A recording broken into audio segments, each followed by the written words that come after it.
Hello everyone. Hi Jan, how you doing? My goodness. I feel bad. It's been so long since I've been on. Listen, you guys know I've been having some trouble with depression and stuff, but I've also been kind of busy. And let me show you one thing. I'm with my friend Athula. He's from Sri Lanka. And what I want to do is we're in his place. He's got a new restaurant that he just opened up. And what I want to show you is, this is funny. We're looking at ourselves. He's still sitting up here, but we're looking at ourselves on the 55 or 65, right? 65-inch TV. So that's so fun. Yeah, we don't have a chance to see ourselves so close. It's like I'm looking up there and going, "Oh my goodness, I need some cream on my face." So I gotta do something. So I want to introduce everybody. I want to say hi and welcome to Taiwan. Taiwan is a place where people from all over the world come to settle because it's just such a fantastic place. Well, thank you very much, Jan, but you've never seen me in person. So I want to introduce my friend. This is Athula, and he's a curry guru. Now I'm going to tell you. Now you guys know me. I've traveled around. I have not been to Sri Lanka. I have not even been to India. But other parts of Southeast Asia, you know, I spent considerable time in small villages in Laos and in Thailand, up to the north and pretty much north, south, east, west in Thailand. I've been to the Philippines. I've been to Malaysia. I've been to Borneo, and so I've been, of course, been to Japan. I've had curry from, I don't know, 5, 6, 7 different countries. He made me some curry the other day. And it's like, it was easy, wasn't it, to make the curry for you? Very easy. Potato curry, tomato curry is easy. But with the beef, beef curry you have to cook for a long time. Pork curry is easy, chicken curry is easy. But for him, right, it's like just,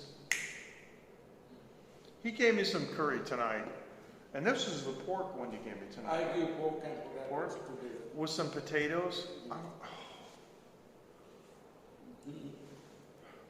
Well, they call him the curry guru. My friends called me, my good friend from Liverpool. Yeah. He called me I'm the curry guru. Yeah. Well, you are. There's no question about it. His name is Stu. See, she likes curry. Yeah. He loved my curry. Stu. Since the people know, most people know me. See, he was originally in Taipei for many years, and then he went back to Sri Lanka to do some work, and he came back like beginning of this year. Because my parents are sick. That's why I go back to Sri Lanka 6 years. Yeah. I will back Taiwan now, just come last January. In January, yes. He's back in Taiwan, yeah. I've been my Athula family house in the city and Bitan. Bitan is a place in northern Taiwan. It's a district of Taipei. Everybody knows that Athula family house. Still my banner is there. So now he's down in Huko, which is like the middle of nowhere, but it's fortunate for me. So I met Athula back in like probably February or March or something like that, down at the local store. It was a lot of fun. So, but what I wanted to do tonight, listen, there's a bunch of crazy stuff going on. I'm not involved in politics. I'm politically neutral. That protects me from a lot of things. Of course, I have occasionally and probably improperly made some political comments, but I don't take sides in these, in these races and so forth. Which is, I think, a lot of people watch, my content because I don't get involved with it. They want to escape from it. But what I wanted to do tonight was to play some travel videos that we had done in Thailand before COVID-19 That's the other thing. People want to forget about COVID-19. They're tired of it. The pandemic has been going on for so long. People are just, they're fed up with it. So what I thought I would do is show you some of the things that we did when we were in Thailand, because it's not going to be like this forever. We're going to get past it. It's just going to take some time. But I want to show you a couple things first. Our good friend Dave in Osaka came to visit us, you know. And this is Dave and I at the Hsinchu station. Hey, Ken, how you doing, man? All right, you pulled over to say hello. I really appreciate it. And Ken, my friend Ken says hello to you from Texas. So you could probably see it better on the 65-inch screen. So this is Dave when I had met him at the Hsinchu high-speed rail station. And of course, you know, everybody knows Dave. I think he's the best live streamer in the world, and he's, you know, famous for everything that he's done, but especially this when he was in Greenland. Hi, this is Dave in Osaka, live from Greenland, and you're watching Taiwan Live TV with MJ Klein. You know, I can't believe that he was on a boat. He was in Greenland. Oh. And you saw the, you know, the iceberg and, you know, the Bingsan, right? It's in the Bingsan, right? So it was a real thing, so. All right, now let me show you a couple things. I'm going to start out with my favorite video. We went to this place called Safari World. And now my wife and my daughter Phoenix, they have had no experience with giraffes, but I have. And I know giraffes have like this really super long tongue, and they're full of what we call in Chinese kosui. It's a saliva, it's nasty. But they have, in the Safari World place, they have the largest, it's over 200 members, they have the largest giraffe herd, they say, in the world. And they've got kind of like a little feeding experience, a hands-on experience. So let me go ahead and play this. And I think probably the, I'm going to say the, hey Mike, how you doing? The sound isn't really that important. I'm going to turn it down a little bit because there's just a little bit of noise. But anyway, here it is. And they're feeding the giraffes. And you'll see the little girl. She's my daughter, Phoenix. So here we go.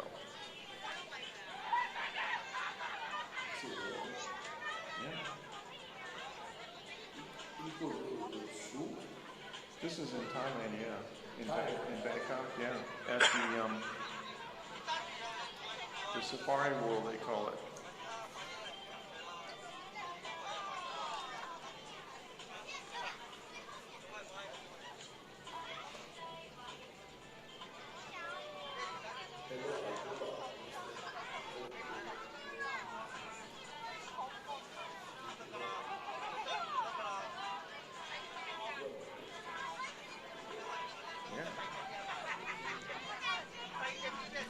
Now everybody, see there's like a little one, or actually two little ones, and everybody wanted to feed the little one, especially my daughter. She was feeling bad. She kept saying, you saw her waving, she's like, get out of the way, I want to feed the little one.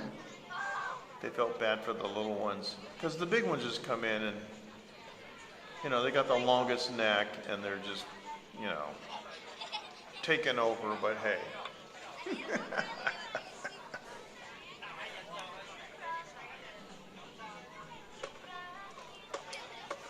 All right.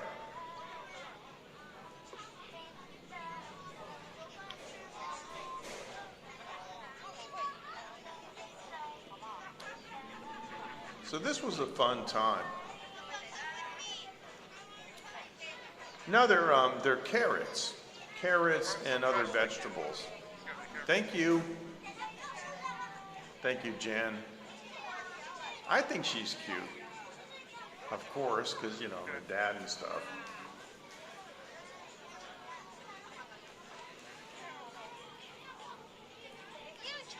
All right.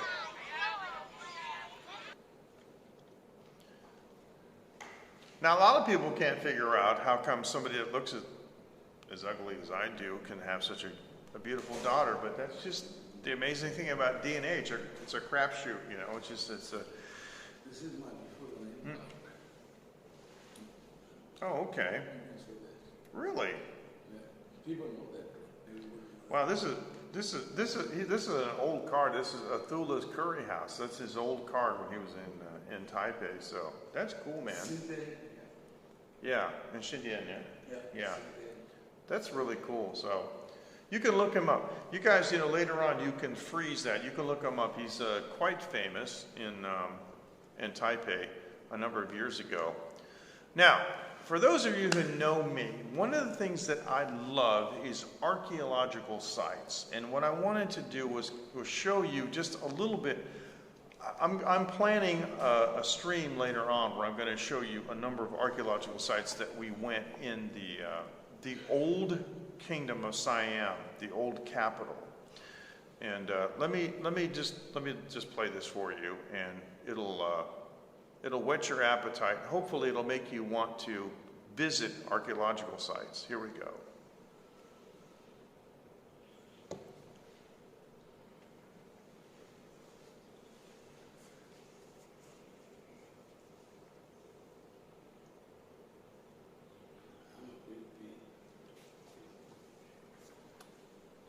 The audio should be kind of low because I've turned it down.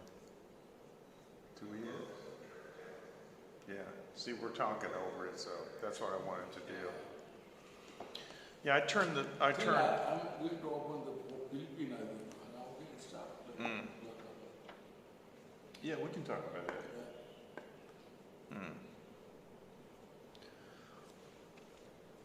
Now, this is the ancient capital of the Kingdom of Siam. And it's great, you know, there's no fences, you can just walk around.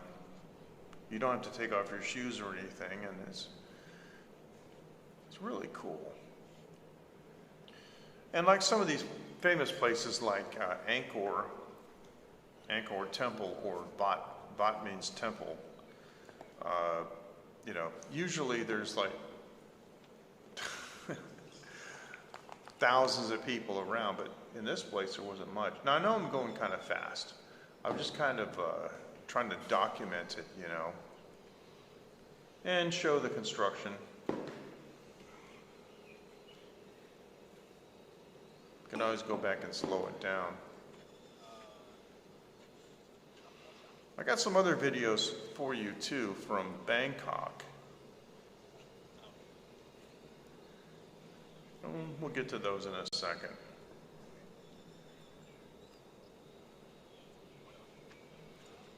This is just an overview. It's kind of a quick walkthrough. I was using my gimbal, you know. You see how they got the timbers there at the end? They're holding that wall up because if they don't, it's gonna fall down. So, I got some more videos for you, but let's take a break for a second. So, Athula, what do you want to do here with your new place? I just opened the karaoke at the Philippines,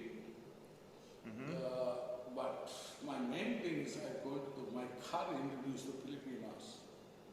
Yeah, see, this is very interesting because generally speaking, Filipino people are not used to curry. They're not exposed to curry. If they try my curry, I believe that 100% they will back to my curry. Oh, I agree. Yeah. It's just, I mean, I was in the Philippines, and you know, and I'm going to tell you, it's widely known that Filipino cuisine is not one of the top cuisines in Asia. I mean, you know, it's Japanese and Chinese and Thai, and, you know, and Lao. I have a restaurant in Taipei. I have a lot of customers from the Philippines. They try my curry, they say, that's really good. That's why I trust myself. Sure, of course. Yeah. So I introduced the Filipinos in my curry. Mostly they like chicken and the pork. I will introduce that one first, and after that, maybe beef is expensive and mutton is expensive. That's beef and mutton are expensive. Yeah, that's why they don't. I don't introduce them to the beef and mutton now. Because Taipei, my famous is the beef and mutton. But I can make the pork curry for the beef,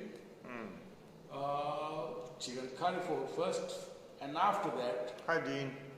I do that one first. I go to pork and chicken curry for.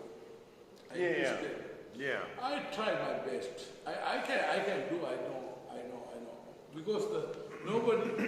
If somebody eat my curry, nobody tells it bad. They say fucking good. Sorry, that word. They say I like it. We got a Mostly. I do a family show. That's okay. I understand. Well, you know, the thing is, right, is you meet somebody, and by the way, Athula has been in Taiwan for 30 years. He speaks Chinese very, very well. So even though we communicate in English, sometimes we switch a little bit to Chinese because it's easier. But, you know,你介绍的新的人，他跟你讲，你不知道是不是 trainer， 是不是对不对？是就是 trainer 你不知道他跟你讲是 trainer 嘛？ So like I'm just So I'm just saying like when I met him and he's telling me about this curry stuff, I don't know if it's like we say BS in English, but in Chinese it's training. 就是我介绍的是货，你给我讲你为主菜，就是我不知道有 training 啊，我是什么的？因为我红黑是咖喱的。因为台北的那个以前的比蛋那边的人，他都知道我是阿杜拉卡里乌。现在你们去网络那边找阿杜拉卡里乌，还是有了。Right. 还是有了阿杜拉卡里乌。So that's what they know him in Taipei and Bitan area as the curry guru. So what I'm saying is when I first met him, quite frankly, in English, we would just say, I don't know if he's full of crap or not. But let me tell you something. No, let me tell you something, though. He gave me some of this beef curry, right? And remember the first time, right?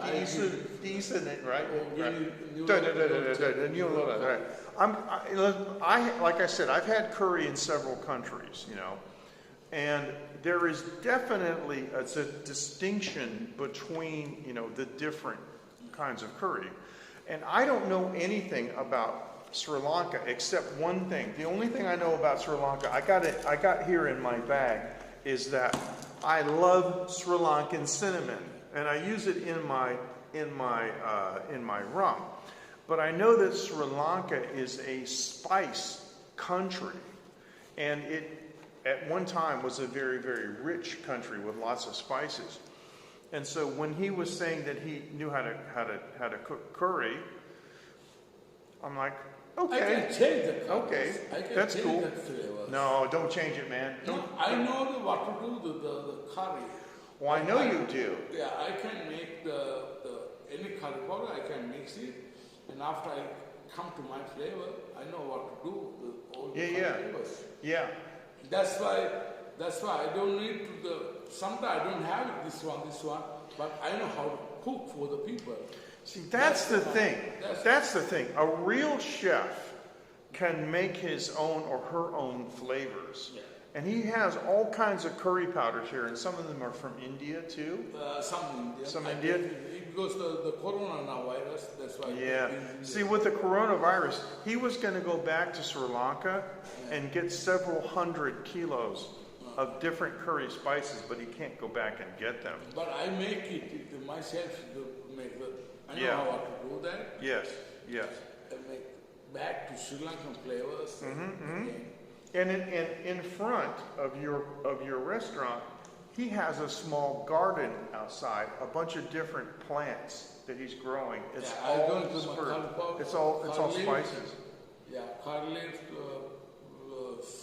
lot of spices. Yeah. It's pretty incredible. So anyway, now you have another reason to visit Taiwan, to come here to the curry guru and check this out. One of my friends, he's my student. He's from Liverpool. He called me curry guru because he's my good friend. Because I teach him how to cook, and after he said, "Oh, he loved my curries." Smart man. Mostly British people love my curry. And he said, I can cook. And after he learned from me, he said, wow, you are the best. And I teach him, he called me curry guru. That's why one of my friends, he know how to cook the curry. He's from Liverpool. Oh, I see. English guy. English people like curry. Yeah, yeah. And, Of course, yeah. and after I teach him how to do, and he said, hey, you are the curry guru. That's all. Fantastic. Well, I'm here to tell you, and you guys know, and you've seen me do many taste tests of beverages, whiskeys, different kinds of food, and I'm going to tell you that the flavor, the depth, depth of the flavor. Next you can make my food. We can do another stream, and I can show you the dishes. That's what I want to do. In a couple more weeks, we'll do another live stream, and you can cook some dishes. And what I always like to do is I like to taste the food live and describe it and tell my followers what it's like. But I'm going to tell you that the depth of flavor. See, I don't understand. I'm not a chef. My cooking skills are very narrow. I do smoking and some barbecue stuff. But somehow I don't understand how some of these chefs can control these flavors and the levels of them, where you have flavors in the front, flavors in the back, above, below, and then later, and there's always a start and a finish. It's incredible. So this guy, you're the I don't know how to make curry. 大师傅啊。 No, 我不是大师傅啦，可是我知道。He knows how to. What I have. I was just sorry. What I do. I was just going to translate what you speak in Chinese, but that's okay. So, hey, I think you. 我不是大师傅啦，可是我会说我有什么东西的，我会这个东西，我要什么数的是我。He knows which ingredients to add to to create the flavors. Yeah. I think it's more comfortable for you speaking Chinese, right, than English? My Chinese is bad, my English is bad. I'm from Sri Lanka, I can speak Sinhalese, but Chinese bad. the problem is the Sinhalese I can speak very well. Of course, yeah. And the second language is maybe 75% English, maybe 70% Chinese. No, I'm not really. No, I think you're too much. I think your Chinese. I can manage. I think his Chinese is better than mine.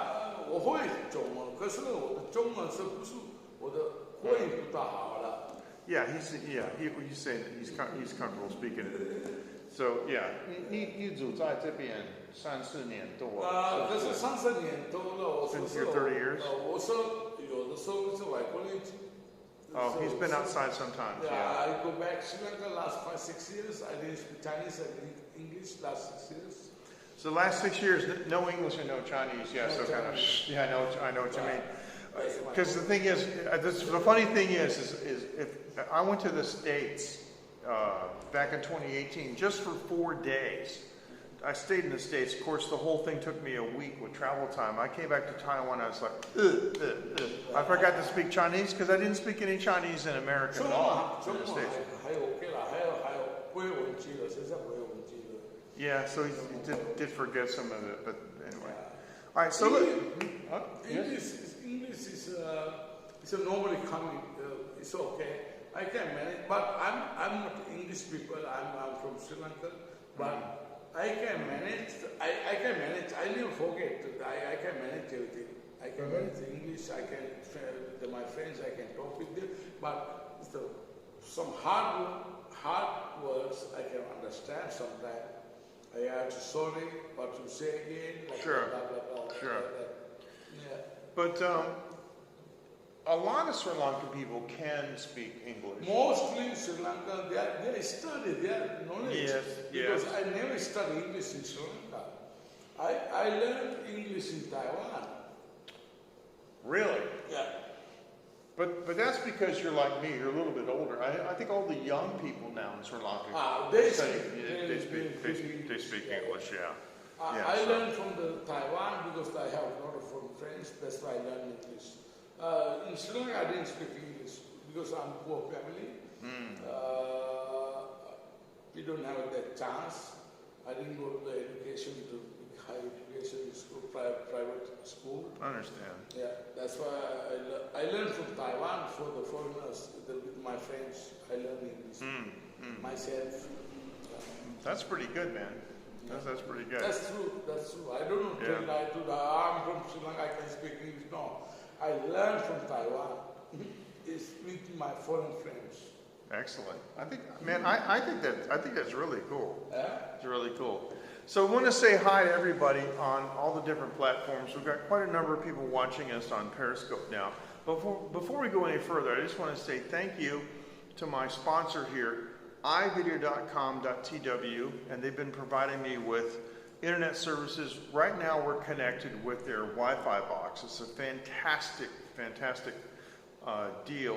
And you get a 10% discount code, and you can find that in the description of this video or in the profile, depending on what the platform is that you're looking at. And this is the box right here. It's a battery bank, and it lasts all day. Trust me, this thing lasts 24 hours. And 4G connectivity, of course they'll be upgrading to 5G when that becomes available. And I love it because it's on my analog console in my studio, in my personal studio. It's great. All right, so let's show a couple more of these videos. When we were in the Bangkok area, we took a longboat ride. The funny thing is, of course, all of us, I and myself and all the other live streamers, we all know each other.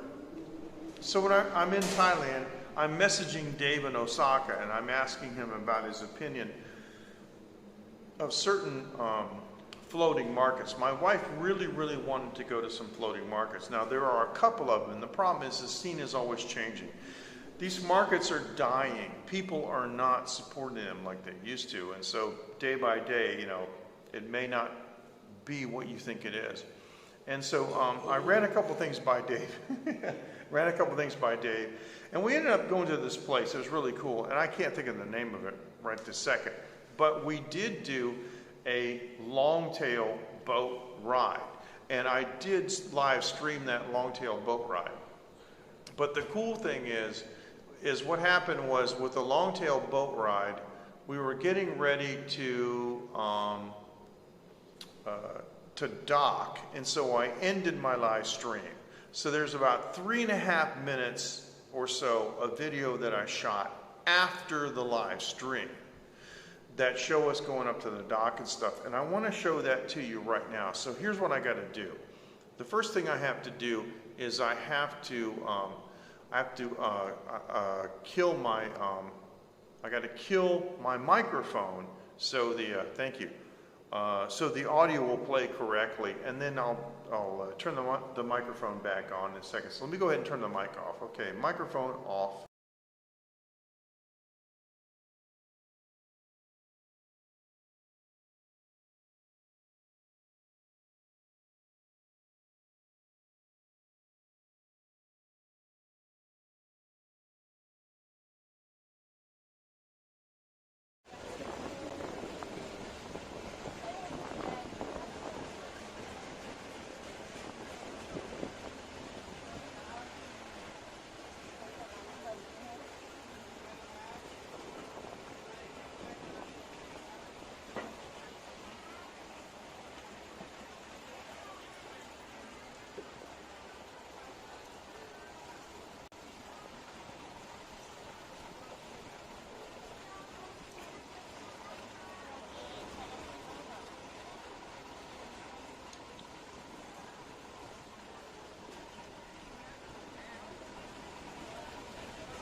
Okay, microphone is back on. Now, Philip, listen, I'm sorry.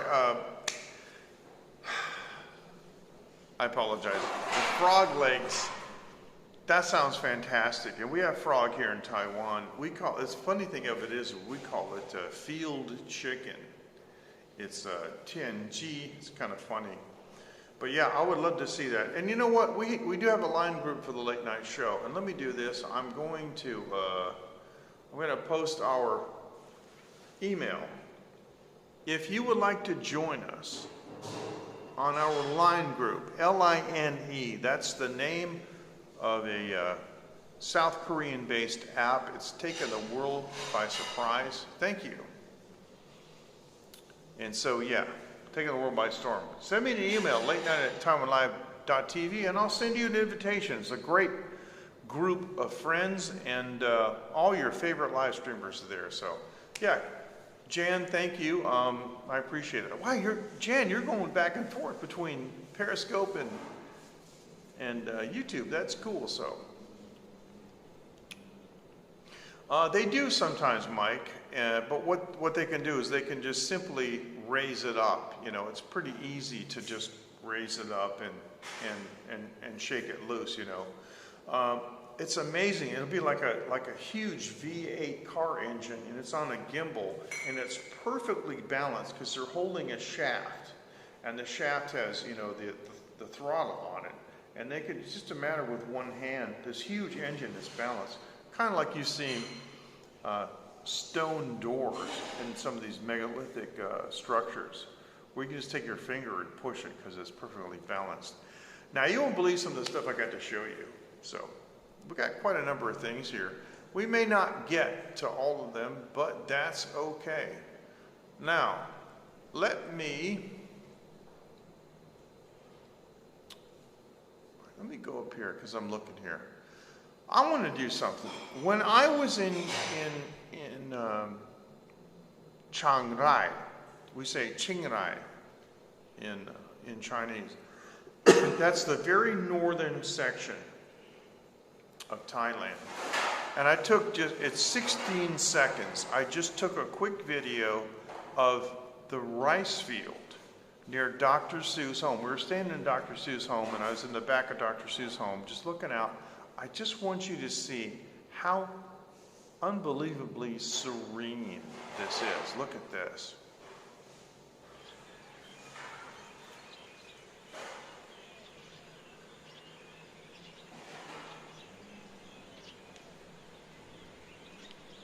Okay, I'll get that back to you.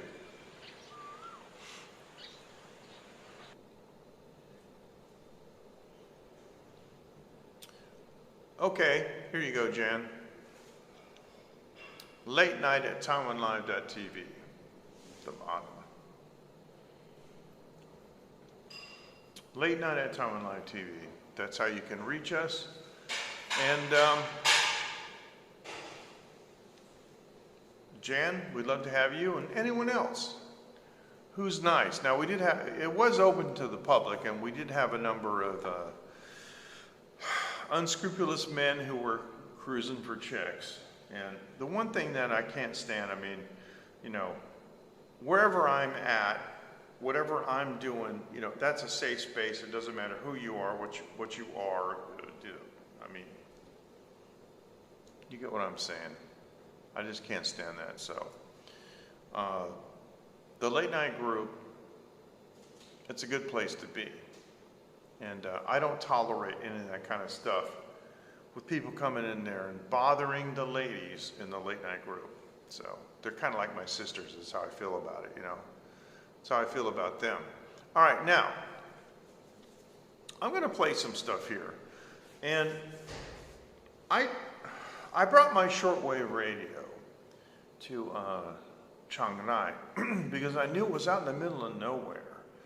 And I'm a ham radio operator, broadcast engineer. I've been listening to the airwaves for, you know, decades.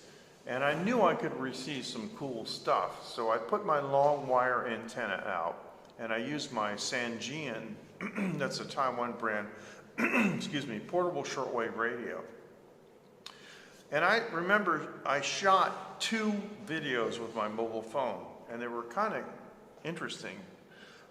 One of them, I have two right here that I'm going to show you. One of them was actually talking about the coronavirus at the very early point in time. This would have been like the last week of January of this year.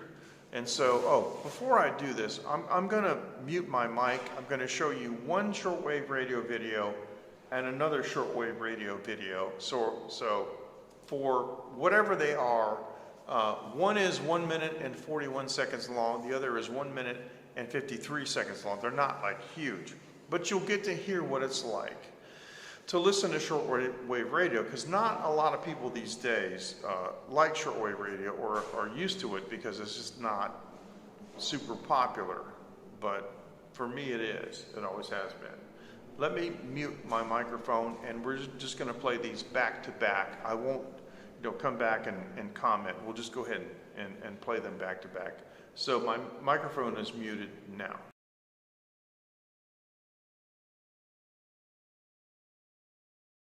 From one resident in Wuhan now to get a sense of how he's feeling. My name is Isaac Taylor. I'm in Wuhan currently. I'm a teacher here. Personally, I've been taking some precautions. My Chinese friends bought me some face masks about 4 or 5 days ago. People weren't really taking it seriously, even just 5 days ago, but increasingly everyone is very worried about it. The streets are largely deserted, but on our WeChat groups and people taking videos, it seems like there does seem to be like some chaos over like fighting for resources. I went to the grocery store yesterday, bought like a week's worth of food. I could stretch it out longer. There was tons of people in there buying everything. So yeah, I mean, I'm worried personally because I don't even know if I have the virus. I've heard reports that the incubation period could be 13 days. So I don't even know if I have the virus, so that's very concerning. And, the hospitals look like they're chaotic and flooded with people, and it seems almost like it would be more dangerous to go into the hospital than to not. And I'm not sure how I would get there because all the public transport's been shut down, so it's very chaotic. It's Spring Festival right now, so all of my Chinese friends have left the city largely before it was locked down.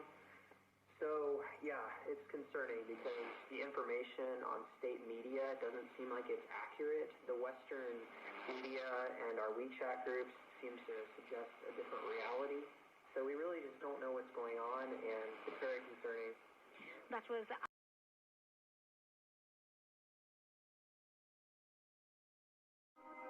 So a virus is a really small collection of proteins and genetic material. There's lots and lots of viruses in the world, and one that a lot of people get each year is influenza or flu. It affects about 10 to 20% of the UK population every year. how does the virus spread? Something like flu, that will spread by when people sneeze or cough and the virus spreads from person to person, or when they leave infected materials like infected mucus on surfaces.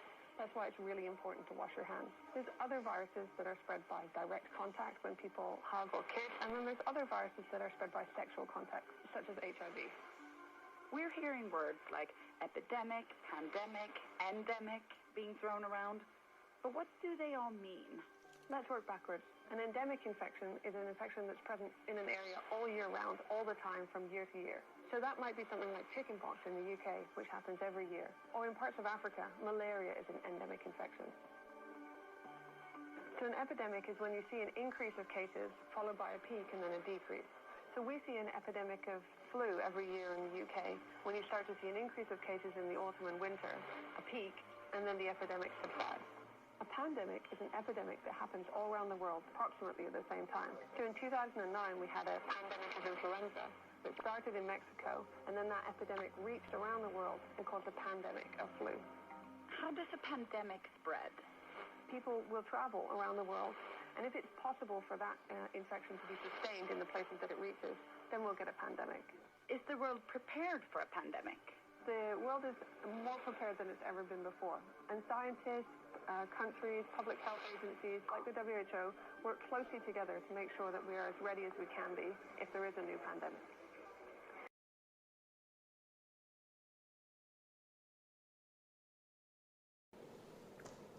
So there you go. Now you know the difference between an epidemic and a pandemic.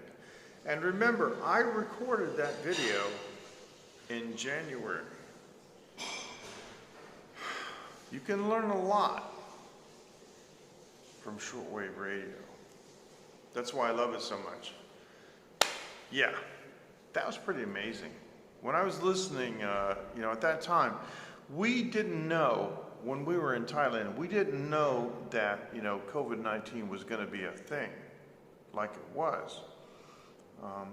We heard rumors and so forth. And later on, when we went back down to, oh, you're welcome. When we went back down to Bangkok, and so all of a sudden they're like, now you gotta, take your temperature and wear a mask and stuff.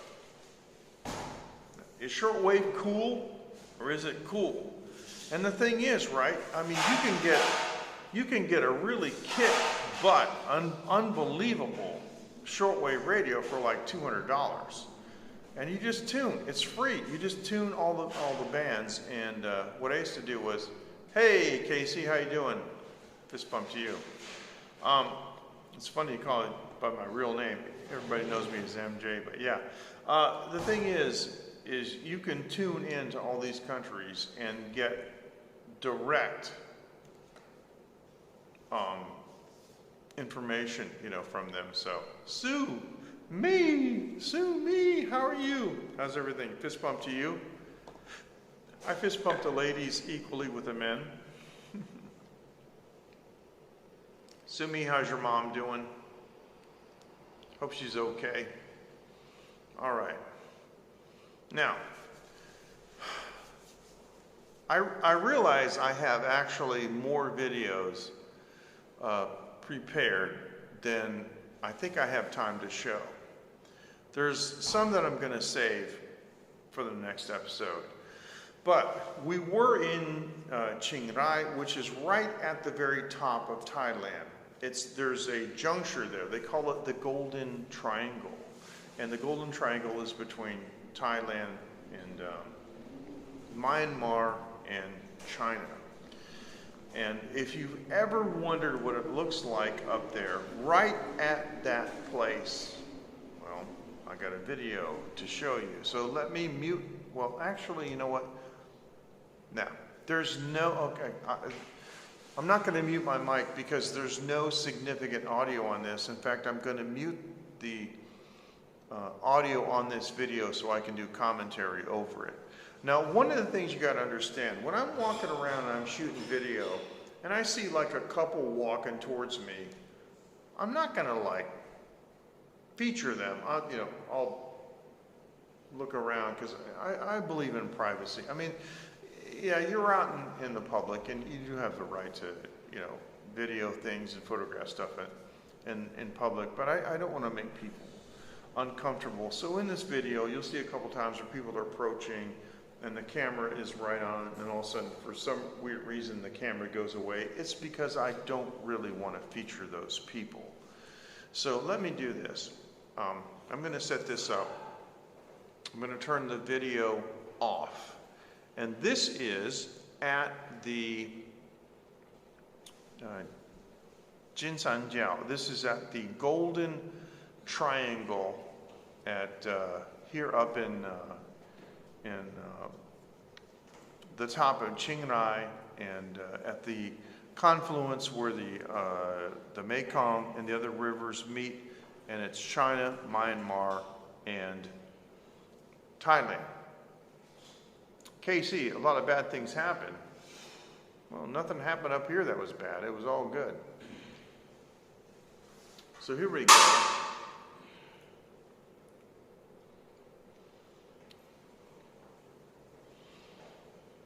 As I recall, I had to step over like some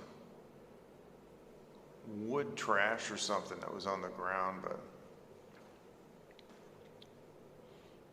I'm looking down to make sure I don't trip. Yeah, that's the junk right there. I had to walk over. Now, you see the big Buddha up there. It's covered in gold.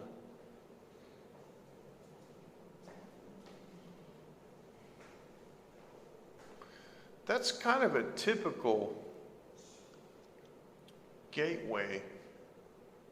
They have the famous Nagra, which is a mythological creature in Thai mythology.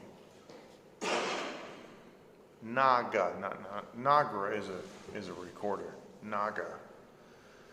So we're walking along, and I see these people, and I don't want to yeah. So I'm looking up at the giant Buddha.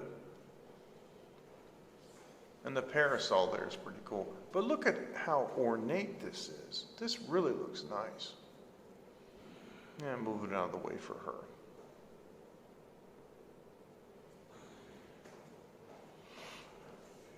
So let's focus on this.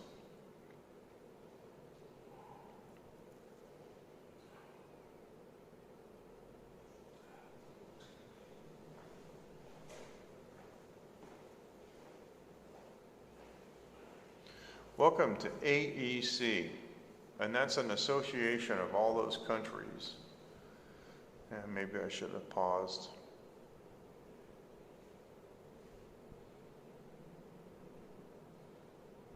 Very interesting statuary.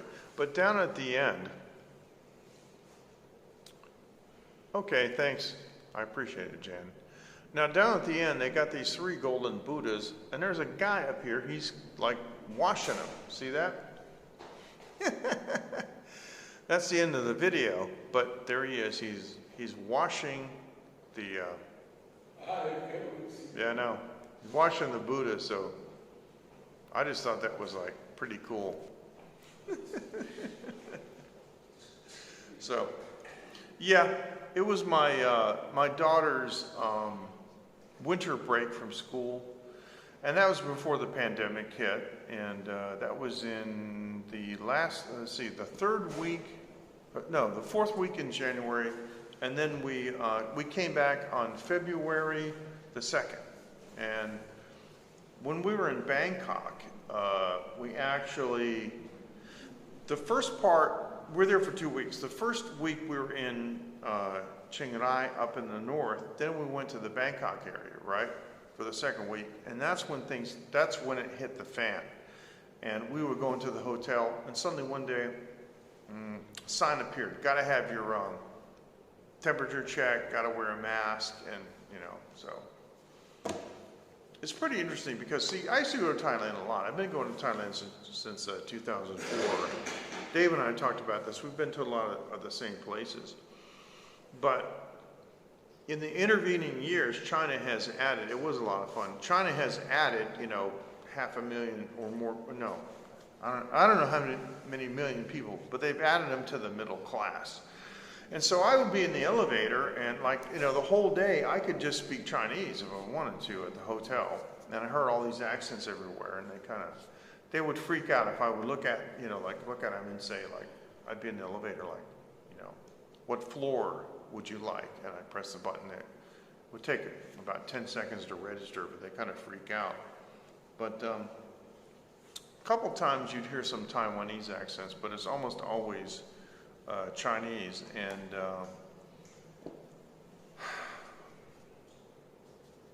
I'm not going to get into it too much, but a couple incidents I had, they were pretty rude. So that has been a problem around the world. I remember when the Hong Kong Disneyland opened, said the biggest problem they had was the Chinese tourists taking an old man nap, on the public benches. You're not supposed to do that, but they did. But, all right, look, I know it's late. It's actually, local time here is actually 1:27, so.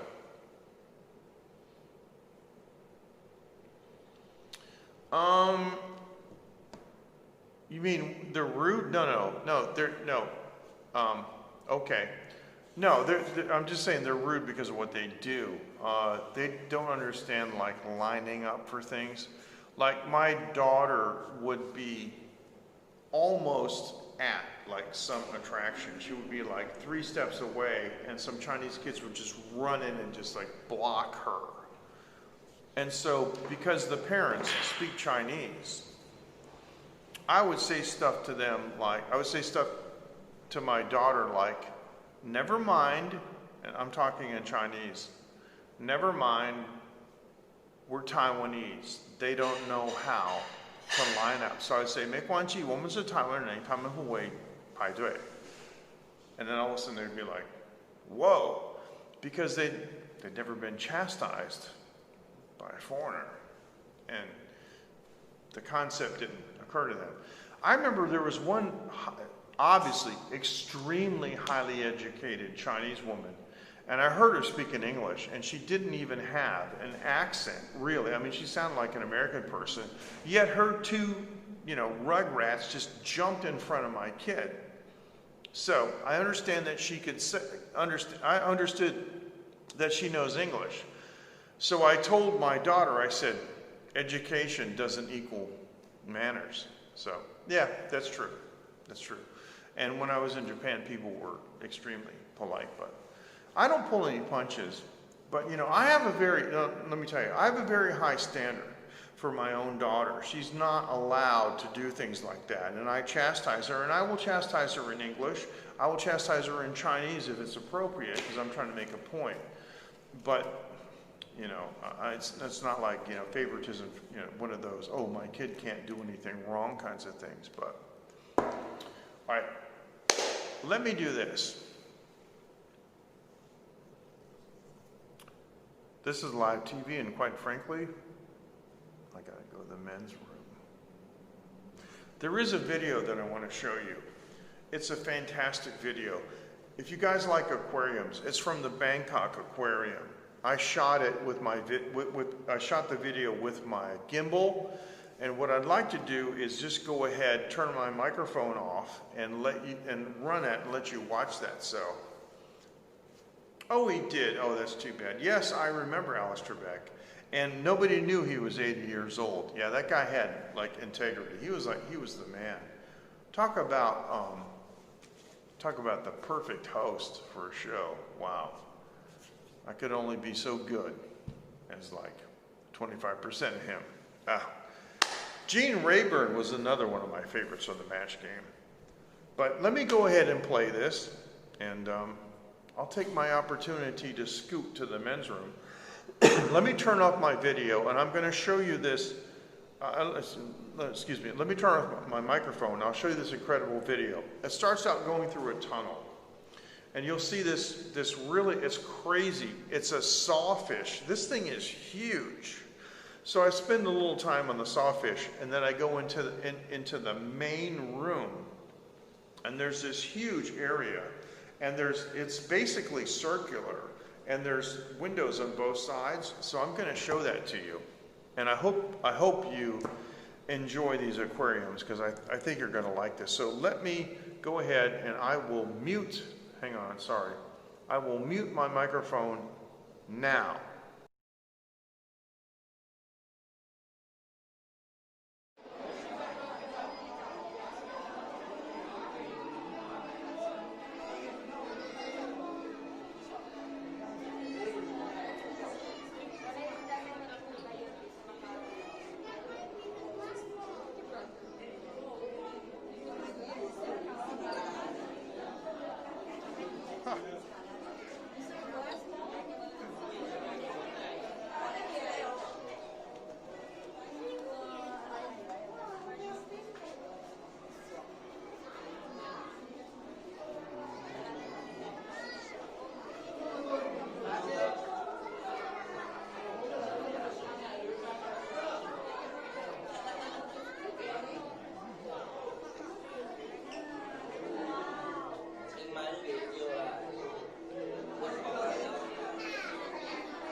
all these selfies are just so annoying.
Now, as you can see, that is an absolutely fantastic aquarium. So I encourage you all to go there just as soon as travel restrictions are lifted. And I want to encourage you, we're going to get through this. We're going to come out on the other side.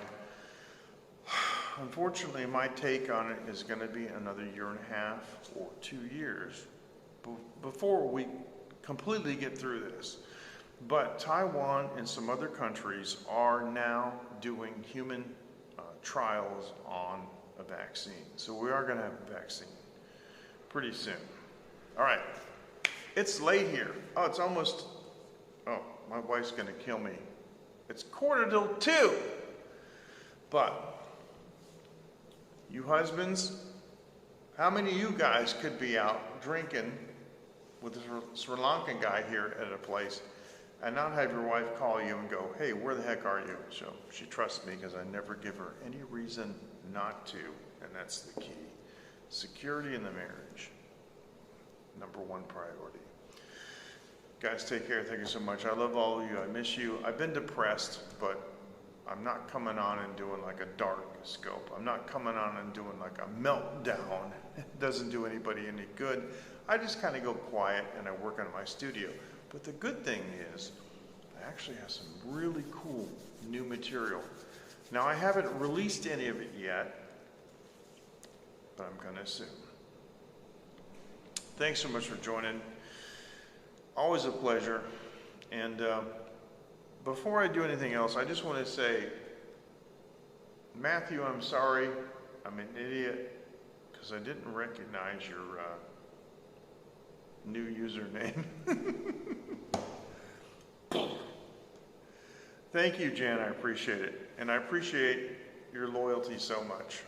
I don't have a whole lot of followers. I don't need a whole lot of followers. I just need the handful that I got. So Jan, hopefully you've got, the email address. Send it to me, and if you use Line, I'll send you an invite. We'd love to have you. Thank you so much for joining. Take care, and we'll see you next time. Bye-bye. That was incredible. Thank you so much.